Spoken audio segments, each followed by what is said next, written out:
Catherine taken na raw kaya malabong magkabalikan sila ni Daniel Say ni Ogie. May bagong pasabog na chika ang showbiz insider na si Ogie Diaz. Ayon sa latest episode na Showbiz Update kasama sina Mama Loy at Ate Myrna, may bagong pag-ibig na ang award-winning actress na si Catherine Bernardo. Pagbubunyag ni Ogie na chinika raw sa kanya ng source. Ito ay non-showbiz at isang batang politician. Unang binanggit ni Ogie na totoong nagkaayos na sina Catherine at dating jowa na si Daniel Padilla. Pero malabo na raw na magkabalikan. Malabo kasi ang sabi lang sa akin ha. Ewan ko kung true kasi kung single pa rin si Catherine, pwedeng magkaroon ng possibility kung liligawan pa rin siya ni Daniel Say ni Ogie. Patuloy niya, ang chika sa akin ay taken na raw si Catherine. Bigla namang nag-react si Mama Loy at sabay tanong na, "Really? Tahu?" Ang sagot ni Ogie, ang sabi sa akin ha. Ang nagmamay-ari ng puso ni Catherine ngayon ay walang iba kundi non-showbiz. Nagbigay pa nga ng clue ang TV host at talent manager na one-on-one interview na rin dyan niya ito. Pero non-showbiz, ang ini-interview mo naman kung hindi artista, yung mga nagva-viral o kaya politiko. So alin sa dalawa? Ang sagot ni Ogie, politician. Batang politician! Isa pang ni-reveal ng TV host ay naging estudyante niya ito sa isang acting workshop.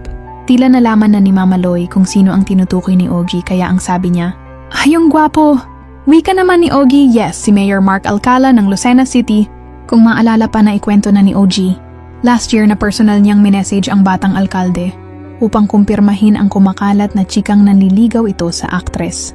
Ngunit never itong sumagot. July pa yun ha, so nanliligaw siguro ito. Yung mga panahon na nanliligaw siya sa ad ni Ogie. Hirit naman ni Mama Loy, so last year pa. Kailan naging sila? Paliwanag ng Showbiz Insider, ang sabi sa akin ng source, it's either November or December. And November 13 ipinalabas ang Hello, Love Again. So syempre kung ako si Mayor Alcala. Hindi ako papasok sa eksena kasi Kath din yun eh. Ito yung kasagsagan pa ng showing. Inabot ng 1 buwan yung showing. So tinanong ko yung source ko kung sila yan bakit hindi nabalita. Bakit walang mga pictures na naglalabasan na sila'y magkasama? Sabi ng aking source minsan si Mark daw ang lumuluwas sa Manila. Minsan naman daw si Catherine ang pumupunta doon sa Lucena. Patuloy niya. Gayunpaman, aminado si Ogie na nakakaduda ang nasagap niyang chika. Dahil walang resibo na nagkikita o nagkakasama ang rumored couple. Kaya ito hindi confirmed basta yan ang nakarating sa akin. Importante pa rin na sa kanila mismo marinig sana kung ano ang totoo. Ani ng talent manager.